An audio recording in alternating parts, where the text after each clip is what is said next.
Hello and a warm welcome to this week's Racing Postcast, brought to you by the Racing Post, sponsored by Unibet. Sam Hart in the hosting chair once again this week on a super Saturday, coming to you on ITV3. I think we've got 10 races on ITV on Saturday. And on this week's show, we're going to be covering all 10 as well as a couple of races on Sunday from the Curragh. We've got Haydock to look forward to, 5 races from there. The Curragh, we've got the 2,000 Guineas on Saturday from there. We've then got Goodwood and York in our second part of the show. And then we finish off with our Sunday previews and our best bets for the weekend. But who joins me on this Super Saturday we have upcoming? We've got Jonny, Pearson and Graeme Rodway from the Racing Post and, of course, from Unibet. As always, we have Mr. Ed Nicholson. Ed, we're going to have to keep it short and sweet this week with so many races coming our way, but got a hell of a weekend on its way.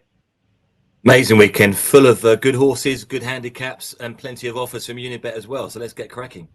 Absolutely, yeah. It'll run through the offers when we go through the races. And we kick off at Haydock on this week's show with the 115 there, which is the Silver Bowl Handicap Class 2 event over a mile. And Unibet's betting at the time of recording currently has Volterra as the 4-1 favourite. Blue Lemons and Nelly Laylax are 11-2, 17-2 about Can Do No More. Involvement's 9-1, and then double figures about the rest of the field. Jonny Pearson, I'm going to kick off with you. The opening race on this week's show. Who are you going to be with?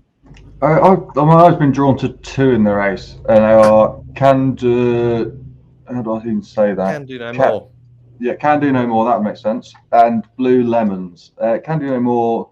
It's only one maiden at Haydock last time on soft ground, which is obviously track, course, and distance, and going is important. Now they're going to be soft.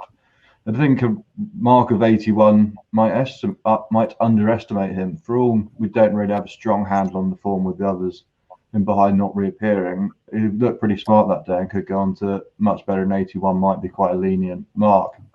The other one is Blue Lemons for Richard Hannum. It was a good Sandowner, second last time behind Hand of God. The third's come out and come second in the Italian Derby for Andrew Balding, which you might question the form, but it's definitely an improvement, albeit up in trip.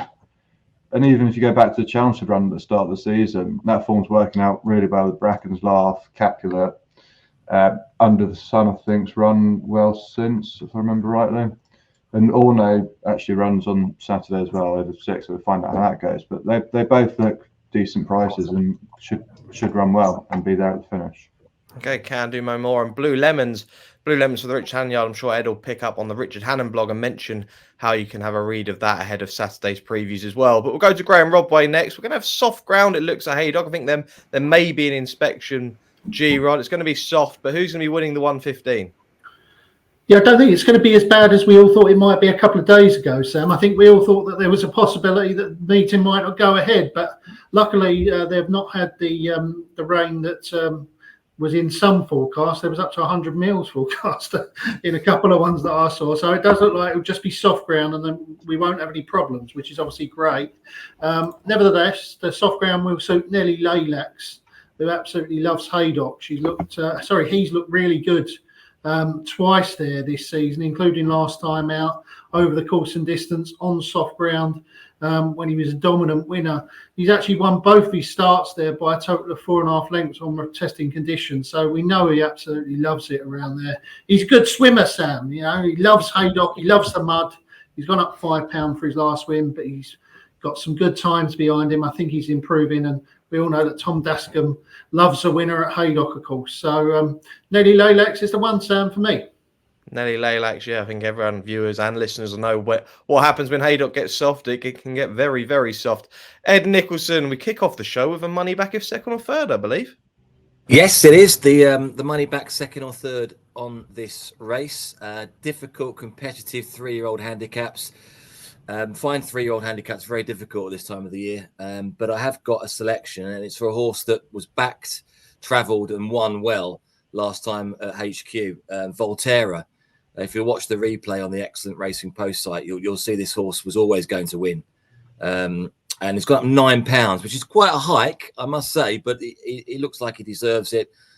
Could be going on to even better things. Tom Eves takes the ride for Kevin Ryan. Goes up from class 3 to class 2. I think a better class race will actually suit this horse. So they'll go a little bit quicker. I think he'll be able to settle a bit more because he did pull early doors in that race. So Volterra in what is a trappy race would be my selection. currently on 9-2 joint favourite.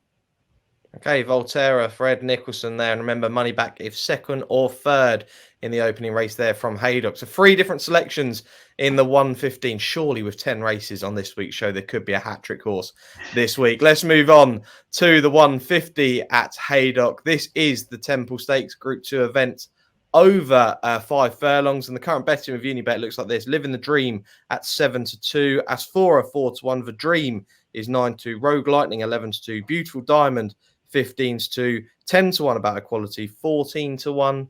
But these, and Ed, straight back to you. Another big offer in this race.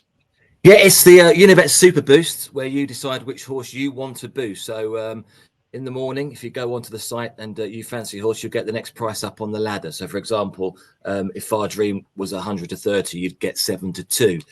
Interesting race, this. When I first looked at the race, it was showing good to firm on the Racing Post website, and the last time I looked, it was showing soft. So I had to go and look at all my notes again, because it will be soft, which means I'm going to go against Living the Dream, which was my original selection on fastest ground. He does go okay on slower ground, but I just thought first time out they got a long campaign ahead of them. They're even talking about breed cup already.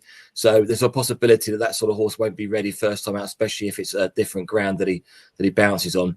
So I looked at the race again, and there's a lot of horses that like it faster than soft. And I'm just going to have a real guess up and go for the Australian horse. He's won a couple of soft ground group victories, a Group 2 and a Group 3. And that's Asphora, who's entered that Royal Ascot. Obviously, this is a prep run. But it has been running this season, ran in March. So it's not as if he's unfit. Obviously, has to come over to the UK shores. But we know Australian sprinters are normally a cut above the English and UK sprinters. I think that's fair to say over the years. So I just thought I'd give Asphora a chance at around about 9-2, 4-1. Difficult race, I thought, with the ground conditions changing. But yeah, that's the reason why I've gone for Asphora. Asphora for the Aussies, Fred Nicholson. Then I was going to come to Graeme Rodway then, but I know earlier in the week, speaking with Jonny Pearson, he gave a solid mention. He loves his international races, does Jonny? And you gave a solid mention to the Australian horse to me, Jonny. Yeah, I think she's got pretty good form in the book even this season. The 4th last time is not working out quite as well as it could do, but it's a really solid piece of form. Going back to September, the second behind Imperatriz is really, really good. I think Imperatriz is multiple Group 1 winner out there, if I'm not mistaken. Yeah, it's won a boatload of races in a row, and that's a really, really solid piece of form. But I have doubts, they brought her over for Ascot, and has travelled, quite a long way. And I wouldn't want to be getting stuck into that, and not knowing what Australian soft versus Haydock soft are 2 different things. And as Ed mentioned, a lot of these want the ground pretty on the quicker side of good, and one that's got a lot to find, but I think will handle the ground would be Flora of Bermuda. And there is a lot to find on ratings there. I'm not mistaken by that at all. But I think she could handle the ground better than most, and at a biggish price, if her price is still big on Saturday afternoon, I'll be tempted to have an each way bet, but she'll have to be a price for me to do that. Okay, no, I was a big fan actually of Flora of Bermuda last season. Really impressed by her win at Goodwood. So yeah, she'd be on my shortlist. But my nap does come in this race, so I will save that towards the end. Graeme Rodway for you then. Temple Stakes, who's winning this? Well, there's been an awful lot of money for the Dream, which I suppose is no surprise given the rain that's come. She absolutely loves testing ground. She does run most of her races on tracks with a stiff finish, though, Newmarket and Ascot. And I just wonder if this might be a bit too much of a speed test for her. So the one that I'm going to back is Makarova, a big enough price. Was 4th behind Living the Dream last year in the Nunthorpe. Couldn't live with Living the Dream that day on really fast ground, but it's obviously going to be different ground conditions this time. I just wonder if that might blunt Living the Dream's raw pace and give Makarova a chance to peg him back this time. If you go back and watch the Nunthorpe last year, Makarova was travelling as well as anything with about a furlong and a half to go, but couldn't cope with Living the Dream on that ground. I think it might be a different story on softer conditions, Sam. Okay, Makarova, 16-1 with Unibet.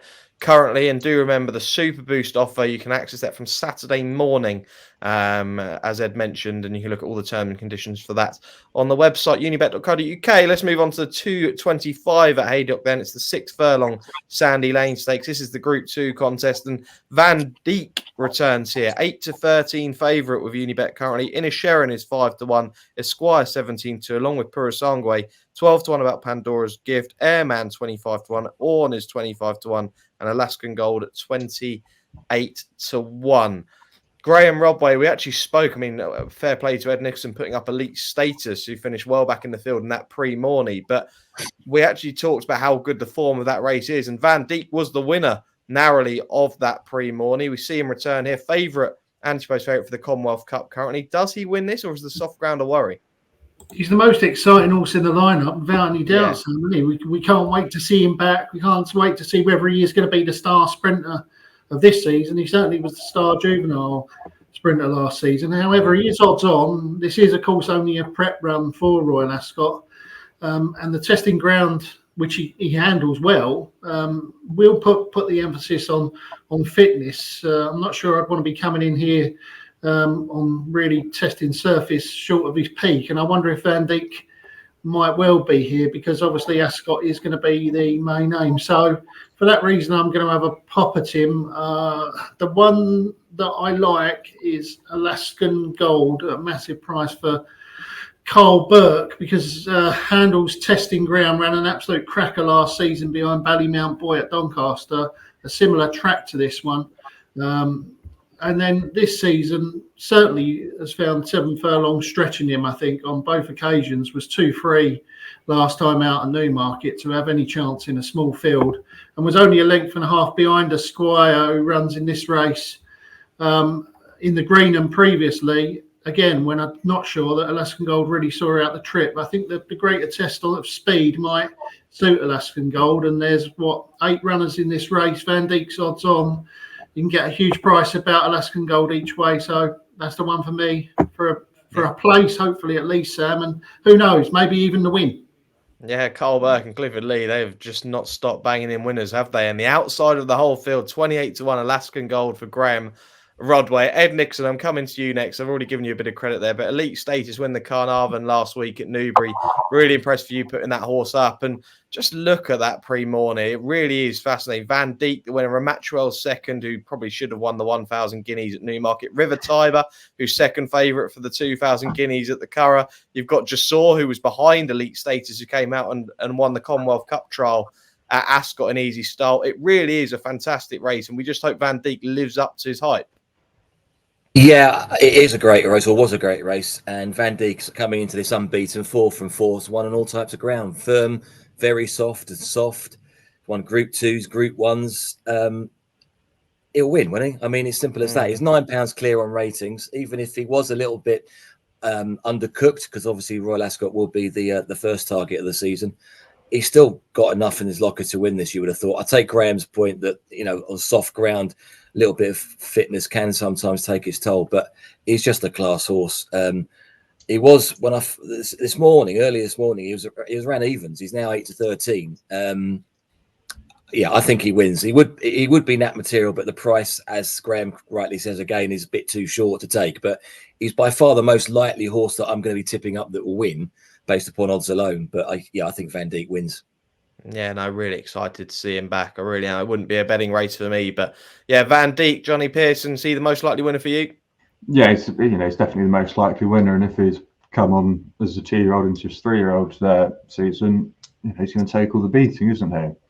But I think the one to follow him home can be Prix for Andrew Boarding. That beat Esquire on soft ground at York, who's a shorter price in the betting. Which I'd have them the other way around based on that, given what the ground conditions will be as well. Likely needed the run at Ascot, and Jasor was impressive last season, but went off the boil a bit. Came back at Ascot in the Commonwealth Cup trial, as you mentioned, and was really impressive. And I think that looks a rock solid piece of form. And for me, he's the one to follow Vandeek home. Okay, Pearson, the one that could be finishing second. I think some punters may be playing the forecast in this race, thinking that Vandeek will go and win this in easy style. So can't wait to see that at 2:25 at Haydock on Saturday. The 3 o'clock at Haydock is the new Boston handicap, a Class 3 handicap over 7 furlongs. We've got a smaller field here, 7 runners. English Oak is the 5-2 favourite at the time of recording with Unibet. Zip is 11-4, Metabolt 9-2, Persuasion 11-2, Baldemiro 6-1, Sterling Knight 8-1, and Abduction is 14-1. Back to you, Jonny Pearson. Who wins the 3 o'clock? Sterling Knight can win here for Dunlop and Morgan Cole, claiming a useful £5. The main issue is, how keen he can be in a race. But if he gets a good position, he can finish strongly, and there's no reason he can't improve on what he's done this season so far. And for me, he's got a great chance at a decent price. Yeah, another one towards the bottom of the market. Sterling Knight 8-1 with Unibet. I mean, it's a fairly competitive race here with regards to the pricing showing. Graeme Rodway, to you then, the 3 o'clock. Yeah, Zip for me, Sam. Back to the same mark as when last successful. He's a real 7 furlong soft ground specialist. Absolutely loves it, and has been threatening to take advantage of his mark on his last 2 starts, including over the course and distance when he was behind the well-handicapped Earls a couple of starts ago. I think return to Haydock will do the trick for Zip. What a great name, Zip, in the 3 o'clock for Graeme Rodway. And Ed Nicholson, off air, you said you're quite sweet on one in the 3 o'clock. Who's it going to be? It's Zip. I think he's got outstanding chances. This race is cut up. As I say, when I looked at the race, it was good to firm at the early part of the week, and there were plenty of runners. But the soft ground, the rain has come. There's only 7 runners, and just to put it into some sort of perspective, Zip was 10-1 at the time I was looking Wednesday. But all the front horses have come out because they all need fastest ground, and now he's 11-4 favourite. And there's a reason why he's 11-4 favourite. He loves the soft ground. All 6 of his turf wins have been on heavy or soft going. He'll get soft. Haydock, he loves it at Haydock. He's run 10 times there. He's won once, been placed on another 4 or 5 occasions. The last time we saw him at Haydock, he came second to Earls when he led nearly all the way. I went through all the other runners, each of their last 3 runs. None of them want to lead. He's the only one that's going to lead. Now, obviously, that can change on the day. They might be different tactics, but he'll lead. He's versatile. He doesn't have to lead, but he shows his best form when he leads. I think he'll lead. Haydock's actually quite a good track for a horse that leads around 7 furlongs. They can steady it when they come in and then go out of the bend. And I think Zip's got everything going for him. I think the Flying Grey will win. And 11-4, I think, might be actually a good price come the day. Okay, not quite a hat-trick selection. 2 votes for Zip, then Graeme Rodway and then Nicholson. Fairly sweet on Zip. And Sterling Knight around 8-1 for Jonny Pearson. Now, the final race that we cover from Haydock is the 3:30, a 2-mile handicap here, Class 2 event, which could be an absolute slog on the soft ground. But Law of the Sea currently tops the market 11-4. Nothing to See is 4-1. Divine Comedy 15-2. Amin is 8-1 along with Zimmeran. Synodin is 10-1. Forza all to 12s. Bigger about the rest of them in here. And extra place time, Ed Nicholson. Yeah, extra places for this 2-mile Class 2 handicap. It's an interesting race. The favourite I thought was really worth taking on. Law of the Sea ran really well at Chester, but to my eye, most of his good runs have been on faster conditions than soft. And he hasn't been in the best of form apart from that run for a long while. His handicap mark has kind of come down because of that. But so I was looking through the various runners, and I came across Divine Comedy, who likes it soft, ran over 1 mile 4 on his seasonal debut. He's obviously a horse that needs further than that. Ran over 2 miles a time before that. Back up to 2 miles today. Looking at some of the videos, all he does is stay. He's got the jockey on board who had won on him before. He's won on over the course. I thought there's a lot going for him on the ground, given the opposition. And the fact he's back up to 2 miles, he looks like a 2-miler to me rather than a 1.5 miles or so. Yeah, Divine Comedy, I think, will go well. He also runs well after a long time off as well. So that 171 days off third shows that, and he can come on for that run, I think. So he's only £3 higher than his last win as well. So Divine Comedy for me to win the 2-mile handicap. Harry Eustace and Kaya Fraser, then Divine Comedy for Ed Nicholson. Graeme Rodway for you in the final race we're looking at from Haydock. Yeah, I'm with Zimmerman. Sam, back at Haydock, he won here last year on testing ground in the middle of the summer over the Nicholson distance, and he went on to, I think, run an even better race when he was third at York on his final start of last season. He appeared to be improving to me. Now, he returned at Ripon a couple of weeks ago, probably in need of the run, wasn't beaten that far in a small field. Like, he's quite a slow, grinding stayer. He needs a big field and a solid pace. I don't think 6-runner small field around Ripon would really have suited him, but he still wasn't beaten that far. I reckon this might have been the target as well for Tim Easterby, given Zimmerman's win here last season. And the return to soft ground will suit him. He's only £2 higher than when he scored here last year. Nothing more British than that, and that's saying one on testing ground in the middle of the summer. That's how we do it. Jonny, Pearson, for you then, the final selection from Haydock on this week's show. It's a race that I've decided I'd rather sit out than have bet in. There's a few you can make a case for. Divine Comedy and Zimmerman were two of them, but I felt as I could make a case for a few of them without being overly convinced or strong, and it's better just to not get involved at that point. Absolutely. The MO here at the Racing Post and Unibet is to gamble responsibly. There's so many races this week, and you don't have to have a bet in every race. Do only spend money that you can afford to lose. Let's move across the Irish Seas then for one race on the Saturday there. The 340 at the Curragh is the big race. The Irish 2,000 guineas over a mile, and Rosallion tops the market here, well supported, 5-6. River Tiber is 7-2. Hartem, another one for the Hannon stable, 6-1. Unquestionable is 13-2. Mountain Bear 16-1. 33-1 about Atlantic Coast. Bright Stripes is 40-1, and Take Me to Church is 50-1. Jonny Pearson, didn't want to have a bet in that last race at Haydock, but as our Irish handicapper at the Racing Post, I'm sure you've got a strong opinion here in the Irish 2,000 guineas.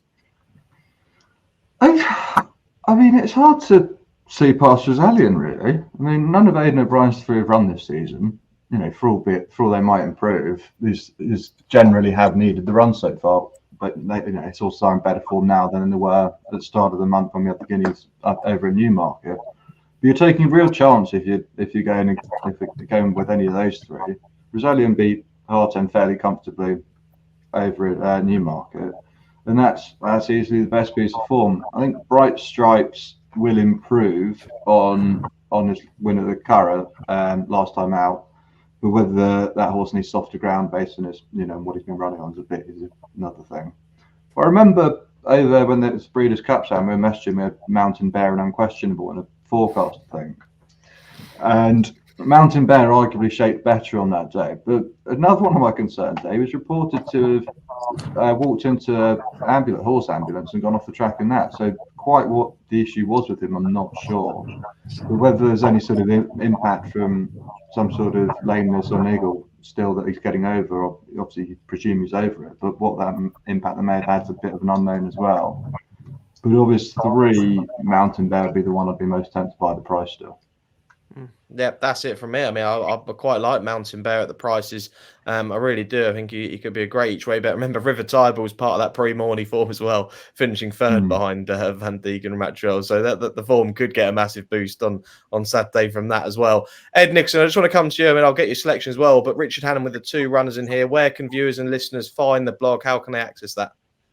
Yeah, the blog will be available on the Unibet blog site from around about 5 o'clock on Friday. It really is an informative piece, plenty of information about all his runners over the weekend. And I always like listening to what he says about his unraced 2-year-olds. He is very, very regularly close to the mark on whether they will win or whether they need a run. But he'll be talking all about Rosallion. He absolutely loves Rosallion. He's loved Rosallion all the way through, even before he set hoof onto a race course. He liked him, and this has been the plan since the Guineas and also for Hatam. But I think he'd be disappointed if Rosallion doesn't win this. He's already looking forward to taking on the 2,000 Guineas winner at Royal Ascot in the St James's Palace, and Rosallion should win this. Slightly odds on. The only worry though is that he did say previously that he didn't want to run him on fastest ground again. And it currently, according to the Racing Post site, is good to firm over at the Curragh, which is plenty fast enough maybe for Rosallion. That would be my only concern, but he's the highest rated horse in the race. he's obviously got the best form because of that. You don't know much about the Aidan O'Brien 3-year-olds. River Tiber, obviously very good 2-year-old, but hasn't run this season. And obviously you've got to worry about Aidan O'Brien horse in their own Guineas. But I think Rosalien should win. I really hope he does, because he deserves to win a classic. Absolutely, I couldn't agree more with that. Graeme Rodway, any strong opinion on the Irish 2000? I think Rosalien's different gear to this lot, Sam. I must admit, I thought he travelled like the best horse in the Guineas, and maybe he just got caught up trying to beat City of Troy, and he got caught with a sucker punch from notable speech coming from off the pace. We've seen Hannons in the past come on from being beaten in the Guineas to go on to become even better, haven't we? Horses like Canford Cliffs was beaten in the Guineas. I think he might have gone on to win this race. He certainly won at Royal Ascot, didn't he? And Barney Roy, of course, was beaten in the Guineas before going on to prove himself the best. And I think that Rosalien will win this easily, and he'll go off quite short for the St James's Palace in the rematch with the 2000 Guineas winner. Notable speech.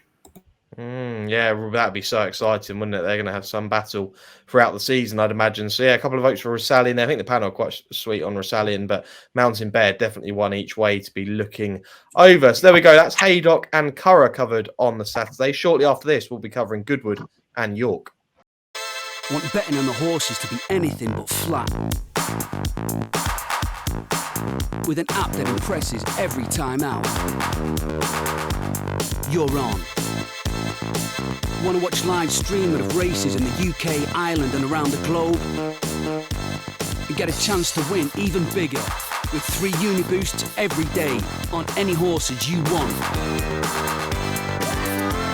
Unibet, you're on. Welcome back to part 2 of this week's Racing Postcast, brought to you by the Racing Post, sponsored by Unibet. You've still got Sam Hart, Jonny Pearson, Graeme Rodway and Unibet's Ed Nicholson taking you through the weekend action. Off we go down to the south coast to Goodwood for the 130, which is a handicap over 7 furlongs, a Class 2 event. And Curragh is the 5-1 favourite for the Rafe Beckett Yard, 13-2 about Al Shabab Storm, 8-1 about Blue Prince and Monfred. Balmacara is 9-1, 11-1 about Dragon Leader, 12-1 and bigger the rest of the field. Now, just if you wanted weather reports compared to Haydock, living just down the hill from Goodwood, it's currently very dry and it looks like we're going to have fairly good ground. I don't think we're expecting any rain at all, to be honest, leading into the 2 days at Goodwood on Friday and Saturday. But Graeme Rodway, I'll start with you, the 130 at Goodwood. Have you got any sort of strong opinion on this? It's very competitive. Yeah, wide open race, this one, Sam, isn't it? Very difficult to call. I thought earlier in the week when the ground looked like it was going to be on the soft side that Al Shabab Storm would have a really good chance, because he's ran one of his best races there on soft ground, didn't he, last season?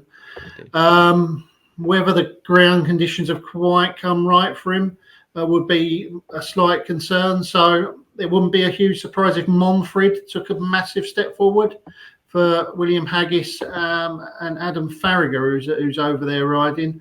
I mean, he won a Catterick novice last time. We don't really know what he achieved, but he's steadily progressive.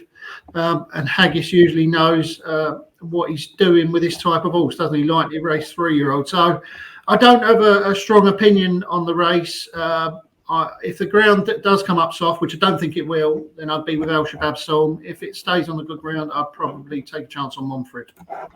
Yeah, Monfred's the interesting one, the really unexposed runner in the field. Ed Nicholson, to you, I know you love a little trip down to Goodwood. I don't know whether you're intending to be there the next 2 days, but this is a really competitive handicap. Looking forward to this. Have we got any extra places here?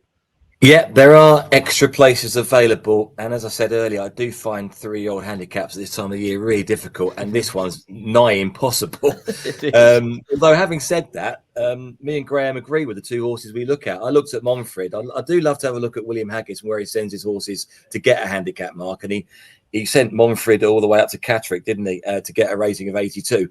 I don't know how the handicap is able to handicap this. I looked at the race myself and I just thought it's impossible to give a handicap mark. But he's given him 82 on good ground. That was his first race on turf as well. So he'll definitely come on. But I also looked at his records kind of in this sort of race after running, novice, and it isn't brilliant with Haggis. So he is brilliant. He's a normally brilliant practitioner, isn't he, at getting a horse handicapped? And I wouldn't be surprised if Monfred went well. But for my selection, I kind of went for the other one that Graeme looked at Al Shabab Storm.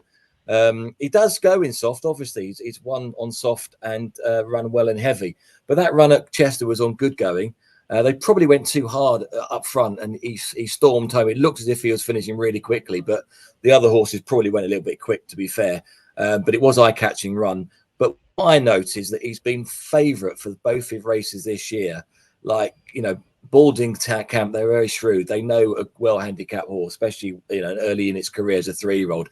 The fact that he's been backed into favouritism on both his handicap runs, to me, suggests that they think this horse is potentially well-handicapped. So I'm going to give him a chance. If it's good ground, I wouldn't be too worried. But yeah, if it's softer, it'd make it an even stronger selection. So I'll go for Al Shabab Storm to win.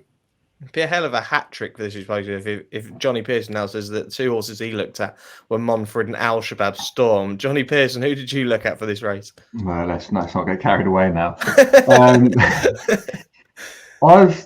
It's a little bit mental, I think, but the one I like is the 3-year-old in May, and has run 17 times, which is quite a lot this time in their career. That's Blue Prince for David Evans. He's behind Justura Ascot, which obviously Peter Former said previously. His run last time at York was a second attempt at 7 furlongs, having run over 7 at Newmarket in October. And if you watched the race last time, he was a million miles back. And obviously, if you're closing from the rear and you've gone slower throughout, you can get flattered doing that.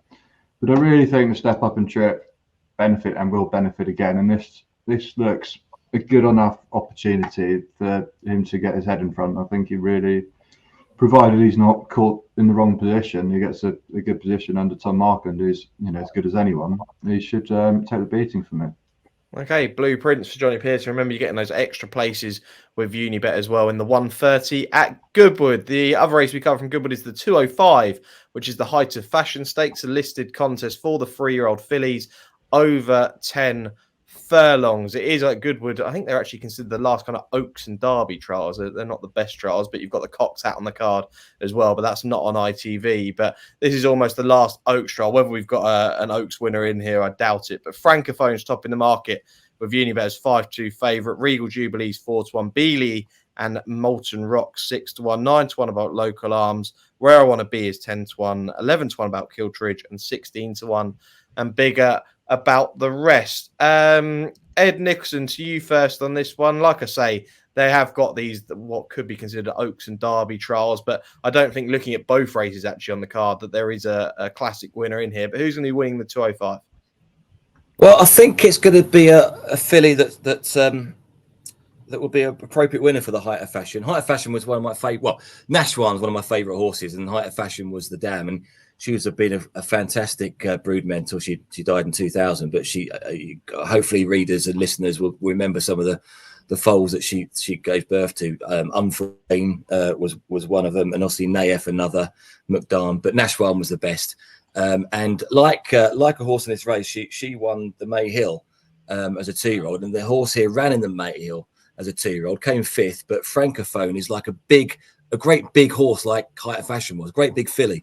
And I think Francophone's performance in the Musidora was nothing more than sensational. 16-1. She still ran green. I think that's the first race. I've looked at all the videos, watched her live. That's the first time I've actually seen a race. She's been so green every time she's raced. She should have won at Goodwood last year. I think that was a race where she got carried left, didn't she? And she should have, I think she got at the stewards room, if I'm remembering rightly. And last time out, she ran really well at big odds to get placed in the Musidora. Before that, she won well at Southall. Again, green as not green as grass. That's unfair, but she was green. And I think she's an improving filly. She's not in the Oaks, I don't think, but she's in the Ribbersdale. I think she's a really good filly. I think she'll take a lot of beating. Was considering her to be my nap of the ITV races. I think she's got a great chance, and I think she's just a step above the others here. Yeah, she's fairly prominent the last day she ran, placing, and like a prominent Johnson runner with Joe Fanning on board at Goodwood. You couldn't ask for much more, really, could you? Jonny Pearson, to you then, the Height of Fashion. Who's this going to? I really couldn't tell you. I've not been convinced by the majority of the 3-year-old fillies this season. I thought the Musadora was a particularly poor renewal of it.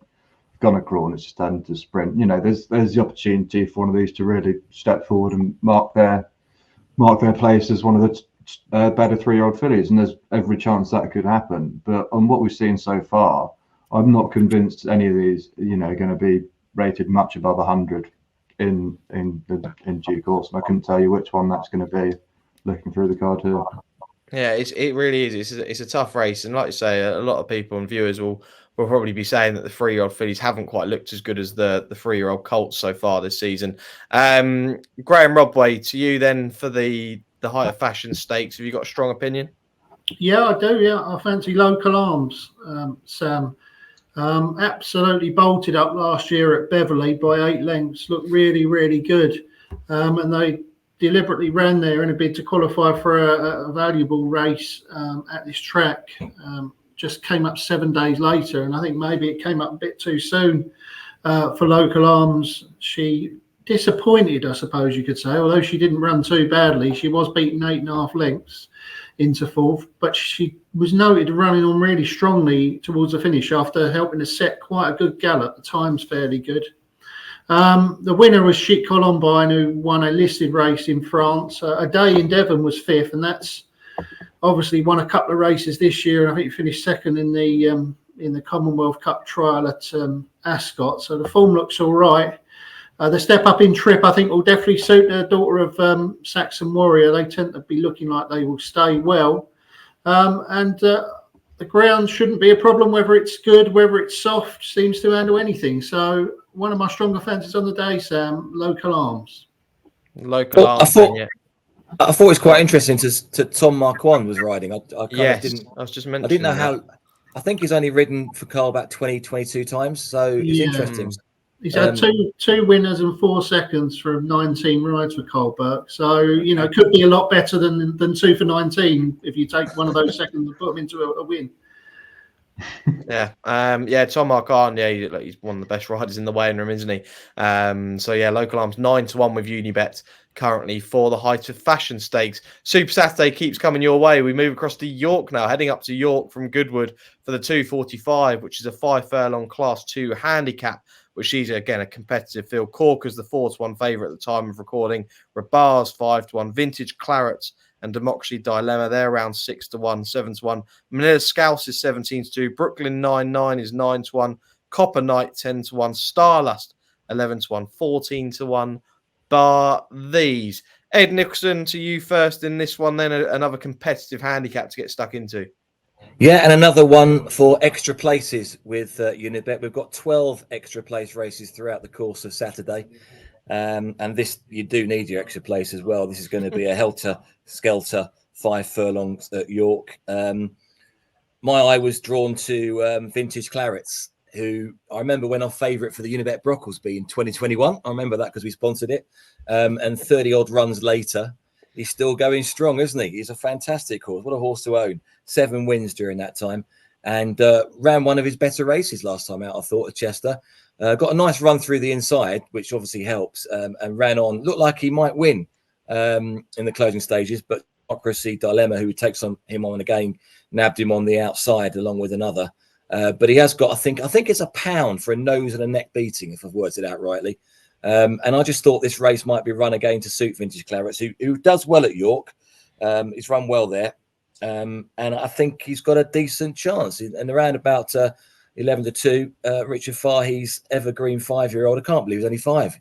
Seems like he's been around for ages. But I think Vintage Clarets at the top of his form, and he's just there to win Saturday, being backed as well. Yeah, one of those regular sprint handicappers, Vintage Clarets for Richard Fahey. Absolutely love him. 6-1 currently, a sprint handicap, but don't worry, Summergand isn't about this week. Graeme Rodway, to you then. Sprint handicap, competitive field. Who wins this? I'm with Brooklyn 9-9. Sam, good name, isn't it? I love Brooklyn 9-9. Yeah, ran well last time at first on fast ground, but most of his best form last season came with a little bit of cut in the ground, which there will be at York. And his best run actually came at the track over the course and distance. So I do like course form at York. I know that people bang on about it all the time, but he's racing off the same markers when only beaten a couple of lengths last September. And he's lightly raced in comparison to a lot of them. So there's a bit more upside with him than there is with the other one that I was looking closely at, which is my old friend Copper Knight, who's obviously 10 years old. And I backed him and tipped him a couple of starts ago at Chester when he was just nobbled on the line. I also backed him there last time when he was disappointing, but he did show quite a lot of pace early on. So I'll back Brooklyn Line 9, but there's no way that Copper Knight will be winning this without my money on him, Sam. So a saver on Copper Knight now. Okay, there's still they're 9-10 to 1, Brooklyn 9-9-9 to 1, 10 to 1 about Copper Knight currently, and Brooklyn 9-9, another Richard Fahey runner in here. Maybe we can claim a hat trick. Well, a hat trick for this race is a Richard Fahey running to win it. That depends on Jonny Pearson once again. Who do you like? Always have to do this, don't we? We're going to go with Rabar for Charlie Hills and Jim Crowley. I mean, the pedigree doesn't scream 5 furlong horse, but the siblings have all been sprinters, and he shapes like a sprinter every time he runs. But last season, he's got form not beaten too far by Shaquille, and we all saw what he did at Royal Ascot. There's then at York last summer, 2 lengths behind Quinnell in what was turned out to be a very good handicap. Quinnell was rated 85 that day, went on to be rated 100. Millstream went and won the Duke of York Stakes last week, and he was third. Washington Heights ran well in to finish a close 4th in that race last week. You know, that form is near enough as good as it gets to this race. Okay, it looked a bit rusty at Newmarket last time out on debut, but on reappearance even. But I think you should be able to overcome that. And if taking to the 5 furlongs, the mark of 95 looks pretty generous to me. Okay, Rabar 5 to 1 currently with Unibet. Let's move on to the final race that we cover on the ITV Saturday card. It's the 3:20 at York, which is a Group 3 contest, the Bronte Cup Fillies Stakes over 1 mile, 6 furlongs. And Gather Your Rosebuds is the 11 to 4 favourite here. River of Stars 100 to 30. Trevenants for the Jessica Harrington team coming over 6 to 1. Safety Catch is 15 to 2. LeMay 17 to 2. Term and Endearment also 17 to 2. Double figures about the rest of the field. Jonny Pearson, I'm going to come to you for the final race. We're covering the 3:20 at York, a staying Group 3. Who wins it? Trevenants for Jessica Harrington. I really like the form in with Deauville and Cologne, actually, which all places obviously get strongest form. But yeah, Siskany and India is a good horse. Both in there that day, and that looks really strong. And you know, if coming on for a couple of runs this year, she should be pretty difficult to beat, I think. Yeah, absolutely. I'm quite excited about Jessica Harrington's yard this season, especially going into Ascot. I think she could have quite a strong team, to be fair. Graeme Rodway, to you then, the Bronte Cup Filly Stakes. Who are you going to be with? I agree with Jonny. I think that's the first time today. So, there's going to be pressure on Ed Nicholson in a minute for the hat trick. Go on, who do you like, Rodders? Trevenants, yeah. Okay. I think she'll improve for a step up in trip here, Sam. She's been campaigned mostly at shorter distances, but I thought she shaped like she might want even further when she was tried over a mile and a half last time. She gets that here. She handles soft ground. The big galloping track will suit her. Get Ed's thoughts on this one as well. But Marie's Rock is an interesting runner, isn't she? Now, I cannot tip Marie's Rock simply because she has got absolutely no form on the flat at all, and she never ran on the flat. But, I mean, this is a 150 odd rated hurdler at her very, very best running here. You know, she should be competitive if she can transfer her jumps form to this sort of level. I can't back her though, so it's Trevenants for me. But if Marie's Rock wins, I'll kick myself. Yeah, Ed, I actually remember the kind of pre-season Cheltenham previews with Nicky Henderson. And also, when we were at Cheltenham, he came up to the box and he did tease a flat campaign out of Marie's Rock and did say that it could potentially be on the cards. What chance do you give her in here? But I'd rather you just tip Trevenants for the hat trick if you can. Well, I'm not going to tip Trevenants, so let's put that one straight there. Maurice Rock, 9-year-old, making flat debut. It's a strange one, isn't it? Nicky loves to win some good flat races. He actually says it keeps him going during the summer.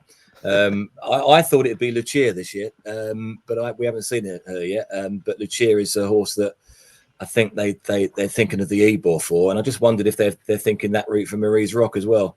Don't know what handicap mark she would get, but anyway, yeah, Marie's Rock. She was a very fast horse. Then she had an injury, and I worry about that because she was super fast, and she's now obviously a 3 miler, or 2.5 miler, 3 miler. And I'm the same as I'm very similar to Graeme. You can't back her. Haven't spoken to Nicky. Didn't mention it to him last week when I was with him at Newbury. And it is 11-1. But we've got 3 Cheltenham Festival trainers in this race.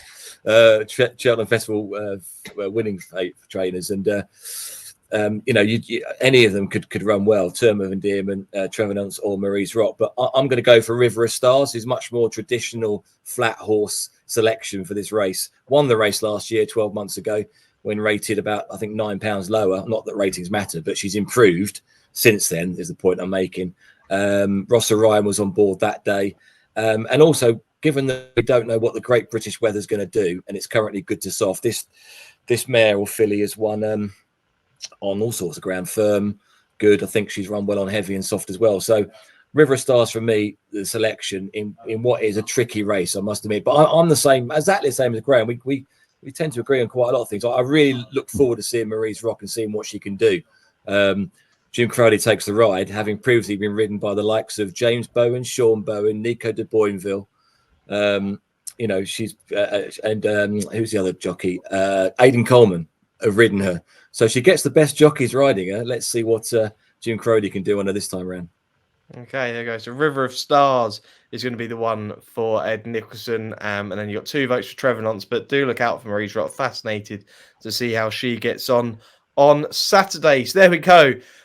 10 races. That was the big Saturday preview. Shortly after this Members Club offer, we have our Sunday previews from the Curragh. We've also got any other bets and our best bets. So we'll see you in a second. Get 50% off your first 3 months in the Racing Post Members Club. As a member, you get access to the digital newspaper exclusively available to members the night before. You'll get daily tips from the likes of Pricewise Tom Siegel, Robbie Wilders and Paul Keeley. Enjoy award-winning journalism from the industry's best writers and watch replays from all British and Irish racing now available within the Racing Post app. Subscribe today and get 50% off your first 3 months membership. Welcome back to the final part of this week's Racing Postcast, brought to you by the Racing Post, sponsored by Unibet. You still have Sam Hart, Graeme Rodway, Jonny Pearson and Ed Nicholson taking you through the weekend action. Saturday all done and dusted. Then we move to Sunday at the Curragh for 2 Group 1s there. We've got the Tattersalls Gold Cup and the Irish 1,000 Guineas. But we start off with the Tattersalls Gold Cup, the 3:10 there at the Curragh, just over 10 furlongs here. Group 1 contest, we see August Rodin as the current favourite of 5-6 with Unibet. Elegant Man and Luxembourg are 5-1. Ochakobi, I believe that's how we're saying it, is also 5-1. White Birch is 6-1. Lumiere Rock 8-1. Mashore 20-1. 33-1. And Bigger, the rest in this field. August Rodin is the horse that's going to be on everyone's lips this season, hoping for a big campaign. Jonny Pearson as the Irish handicap. What do we make of this horse going into his 4-year-old campaign? Well, he either runs really well or really badly. So it's quite hard to know what you get with him, isn't it? It's what you get.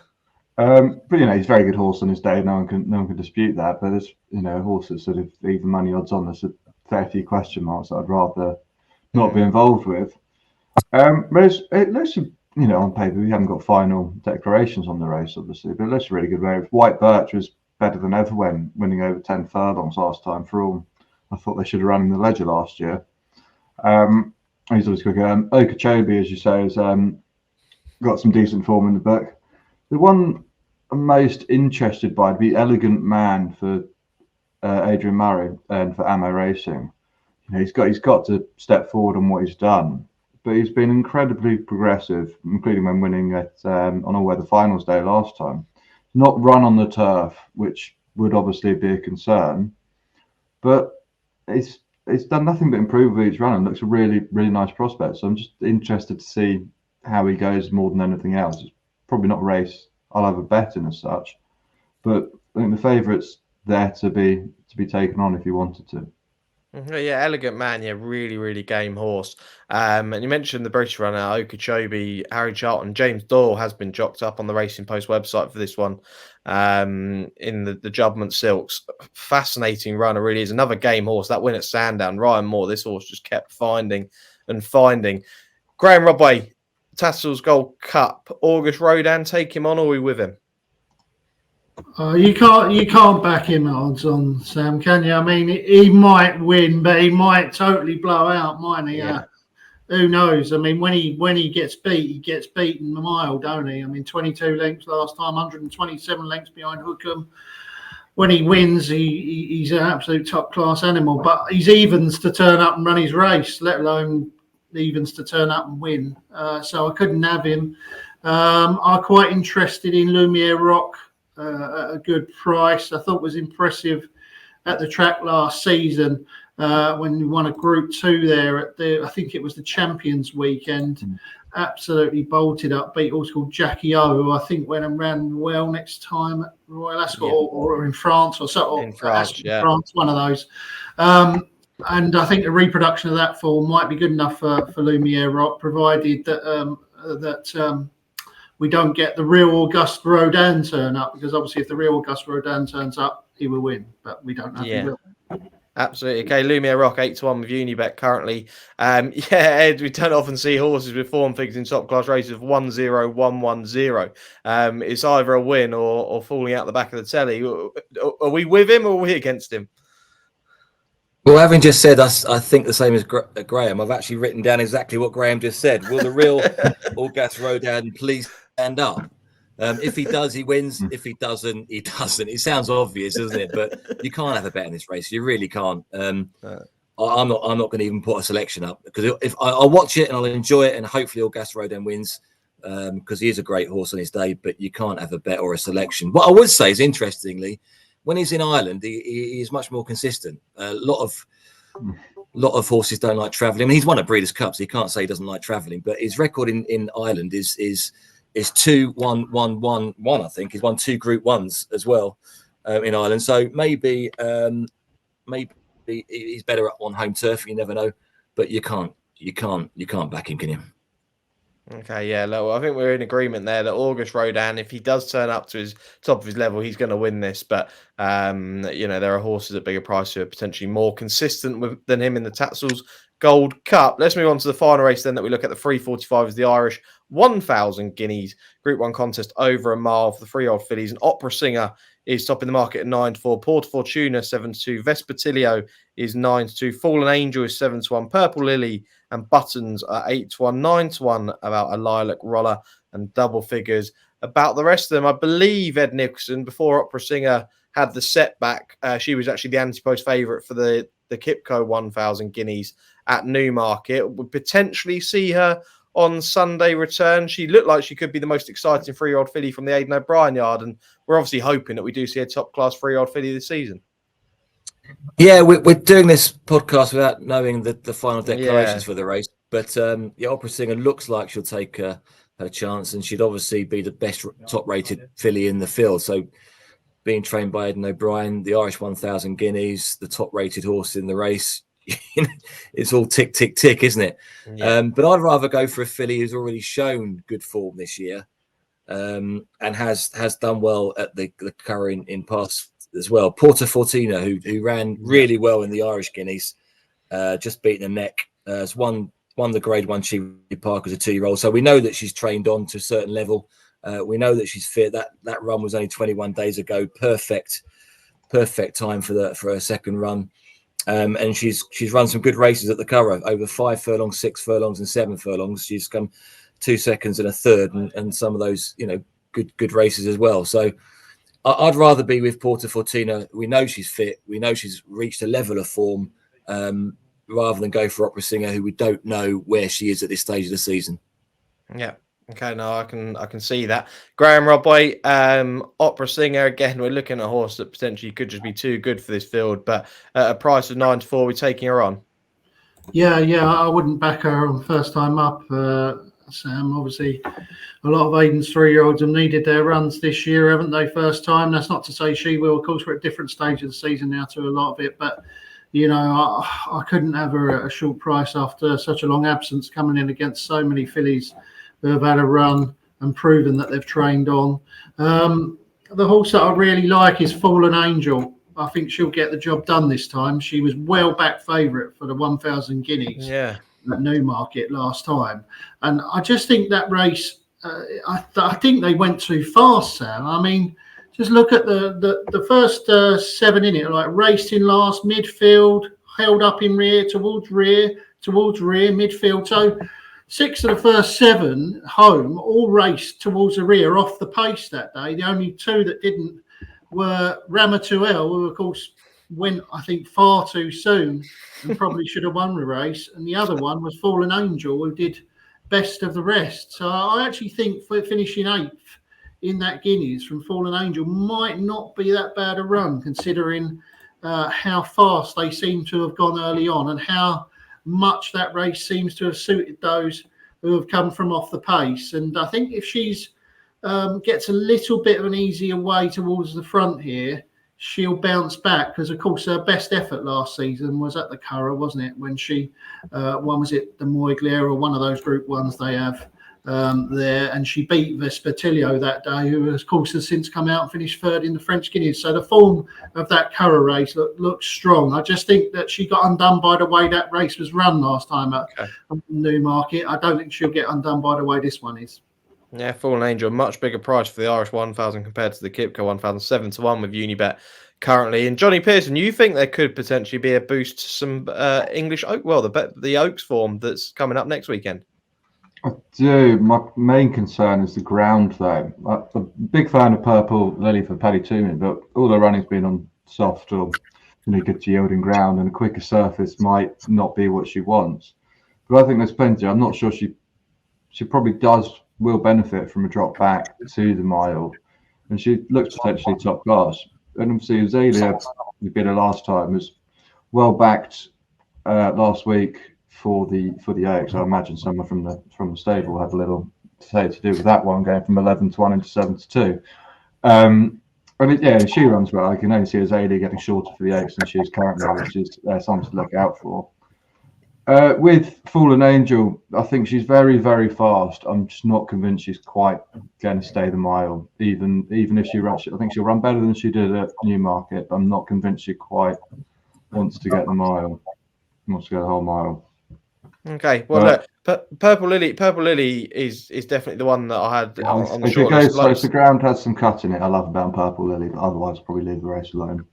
Yeah, Purple Lily giving a boost that Azalea form, Unibet currently 7-2 for the Epsom Oaks, and that price, you never know, could shorten even more if Purple Lily was to go and do the business. A massive form boost that would be. So there we go. There's the Sunday previews of those Group 1s at the Curragh. We're getting there. We'll just see if there are any other bets for the gents this weekend. Jonny Pearson, to you first. Anything else just quickly to rattle through for the weekend?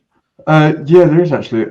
At Curragh on Saturday, the 5:25, I'm a big fan of the form of Ozark Days. I mean, there's a couple of well-bred horses in the race with the likes of Joseph and Aidan O'Brien, but Ozark Days was second behind London City, went and won Handicap at York last week, and was third behind a horse called Kinesiology and Psalm second. And Kinesiology has form of Chief Little Rock. He's got an entry on Sunday at the Curragh, actually, which looks another really good race at 4:15. We've got like Chief Little Rock entered, and he could be improving for his run at Epsom last time. We've got some other well-bred ones. And Spoken Truth was one of my fancies for the Derby, but Dermot Weld sending here to Group 3 instead. And I'm really interested in what happens in that race. And if you like your international race, and we have, of course, got the German 1,000 guineas on Sunday. Is there anyone for the German 1,000 guineas, or are you just giving it a that's one to keep an eye on. But I did, in the Prix at Longchamp on Sunday, though, we've also got that. I think Masque de Sabine for Andre Favre might win that one. Okay, yeah, no, there is some good international races. It's actually great to see David Manuzia take out the German 2,000 guineas with Devil's Point, with Sylvester Souza winning that last weekend. But yeah, good racing in France as well. Like you say, on Sunday, I potentially see the return of Blue Rose Sen as well, which could be interesting. Graeme Rodway, just quickly, anything else for you, or are you just sticking to the big Super Saturday that we've got? Just one, I'll keep my eye on Ed's site at Unibet for the Richard Hannon blog. See what he says about Moore Carr, who's running in the 7:45 at Windsor. I thought last time out shaped quite well on his first run after wind surgery when not beaten very far at Lingfield. He might come on for that run. And one of his best efforts came last season over course and distance. So he's returned to a track that we know he likes. So, yeah, I'll be logging on to Unibet's site to look at that Richard Hannon blog, see what he says about Moore Carr 7:45 at Windsor, Sam. There we go. Yeah, couples to look at in the evening there on Saturday. The price of Unibet will be out closer to the race day. But, yeah, Richard Hannon's blog, do check that out. Ed Nicholson, I don't know if there's anything else from you, but is there any other offers that you wanted to give a mention for the weekend just quick? No, just plenty of offers, as we say, 12 extra place races throughout the course of Saturday. And we've got plenty of individual offers for all the ITV races, including the money back second, third on the first race there on ITV. But no extra selections. I've had trouble enough going through 10 races, let alone all the others. So, no, I'll leave that for the experts. Absolutely. Right, let's get into the best bets then, shall we, for the weekend coming on the ITV card on Saturday. I'll kick things off. I'm going to go to Haydock, the 150. Graeme Rodway mentioned it earlier, well sported, but I do think the Dream may be taking this out. Really impressed with the performances on heavy ground last year at Doncaster in the Camage and also in the Palace House at Newmarket. Just this horse absolutely loves heavy conditions. Has only run on good ground so far this season. I just think we see her right at her best when it gets a little bit testing. So the Dream for me at around 92 of Unibet in the 150 at Haydock. To you next, Jonny Pearson. I'm going to change my mind from what I was going to go for. I'm going to go for Rabar in the 2:45 at York.